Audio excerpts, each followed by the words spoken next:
So one of the things I did, recognising it was a brief time, is send out a bit of a survey, and I had what you might call an overwhelming response.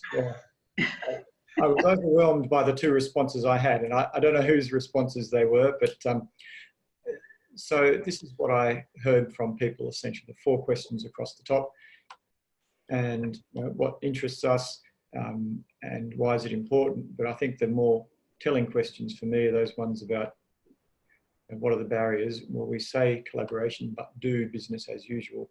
And down the bottom, a very similar thing. We think we are doing collaboration, but I think we're doing something different.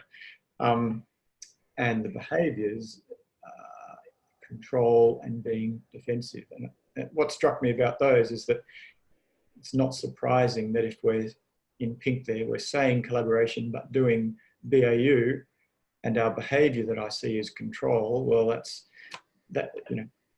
that would be pretty consistent, I would think. If we're coming from a controlling mindset, it's pretty hard to do collaboration. And likewise, the defensive. And we're thinking we're doing collaboration, but if we're coming from a defensive place, a defensive mindset, it's relatively hard to do that. So what I thought I'd do in just our short time together is 2 simple tips. Process tip. It's about what is collaboration, what's a collaborative process, what is that? And the sort of thing we are talking more and more about, and we're finding more important all the time, is the thing that sits behind that is the mindset, how we're thinking.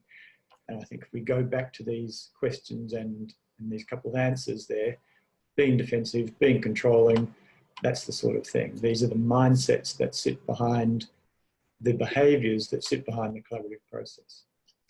So we're learning that mindset is incredibly important. So I thought I'd touch on 2 tips. So firstly is the power of co. And so our framework here, this is in answer to your point, Andrew, this is what we believe collaboration to be. Certainly it's what we have believed over the last decade or so. And I think our understanding of this is becoming more sophisticated, nuanced, more iterative, less linear than it currently looks. But certainly from our perspective, where we have seen collaboration work, it does involve all of these things. It involves some commitment to working differently together, commitment to collaborating, which grows over time. It involves a really important step of working together to understand what is the thing we are tackling here. What is our mutual dilemma? Not what's your problem or my problem, what's our mutual collective dilemma. Co-designing the process of how do we work together on this in order to then, those last 2 steps, co-create the solution, co-deliver those actions. Those last 2 are probably more familiar to us. And we found it's the first 3, commitment, co-definition, co-designing, which really unlock those last 2. So that's our experience. The tip today I want to talk about, I mean, we could talk about this model all day, but just briefly, I want to talk about this middle step. And this comes from a workshop Vivian and I were running yesterday, and it's emerged as quite useful for them. Co-designing the process. What does that mean? That means working with them around that conversation of how will we work together. And I think this image came to my mind today. I came past that and thought it was relevant. So fingerprints. Co-designing the process is all about fingerprints, getting their fingerprints on the process, allowing them their fingerprints on the process, because that's about them owning what's happening. Not just owning the content, but owning the sense of the collaborative intent, the sense of the collaborative process. And I think if I was to boil that down, it really comes down to something I find that myself saying to clients all the time is don't do, well, do collaboration with them. Don't do collaboration to them, because I see so much in organisations, our clients wanting to be collaborative, believing they're collaborative, having tools and processes and strategies and intent to be collaborative, and they sort of develop a bit of a strategy and then they go and do it. From the best place, you know, a positive place, constructive place, they want to work with, but the process is kind of done to people. And if you really want people to buy in, to generate commitment, to own the outcome, they've got to own the process. And that means getting their fingerprints on it. So it's a really simple little tip, but just I see it in our clients all the time, is how easy it is to forget and how easy we think we're helping people by designing the process and making it easy and here's how we're going to do this. But really what we're doing is disempowering them. If we want to empower our people, then it's empowering them over process as much as content. And sometimes that's much less visible. So that's my process tip. Do collaboration with them. Don't do collaboration to them, because collaboration to them isn't in fact collaboration. It's something else. It's something else that we call collaboration. So that's my process tip. Now, I think the more important and subtle, is what we're finding, area of collaboration is the mindset. And this, I guess, summarizes my mindset tip for the day. Give them the motorbike. Well, what the hell do I mean? I'm just reflecting on a picture I often refer to, which I think says something about the collaborative process. We've got to give them the motorbike, and that means we have to be vulnerable. We have to give them control. We've got to let go of the handlebars, let go of the steering wheel, let go of the levers. Because if we're hanging on to that stuff, then how could we be collaborating? Collaboration means working with, and with means we've both got our hands on the steering wheel. We're doing this together. So this is, again, a subtle point about our mindset that clients can, and organizations can find it hard to step into. But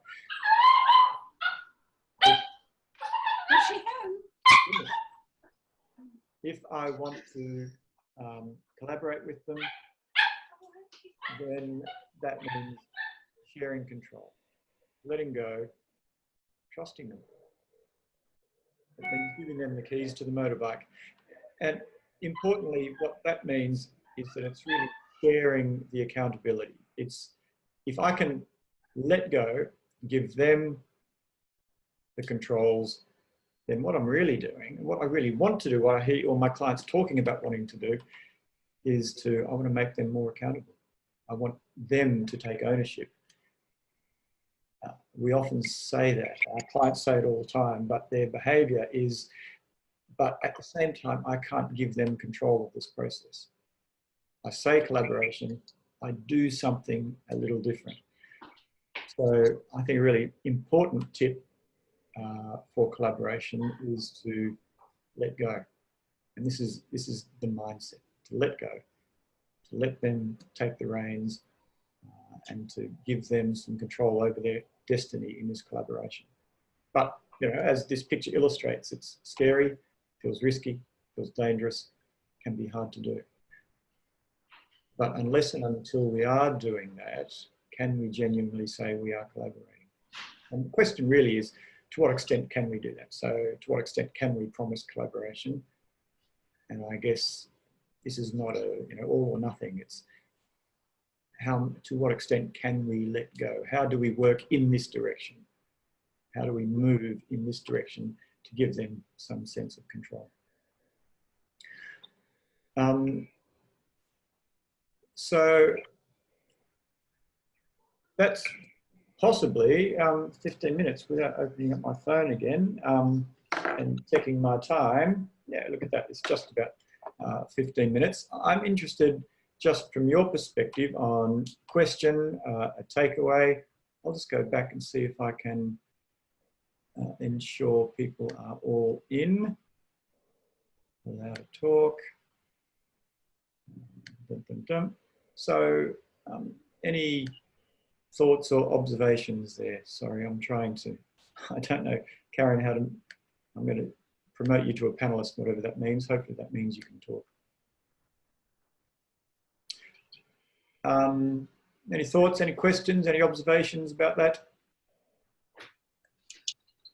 Are you, can you hear me, Stuart? I can. Oh, excellent. Thank you. I think for a 15-minute webinar that was helpful. It does. I have obviously less questions, but I think I even got a takeaway, even though I'm very familiar with what you were talking about. I think that picture of trust and using that as the illustration of letting go, giving people the handlebars, and yet recognizing how scary, how risky, how dangerous that can appear. I found that to be a takeaway from listening to those two tips. Good, thanks, Viv. Anyone else, Bridget or Andrew?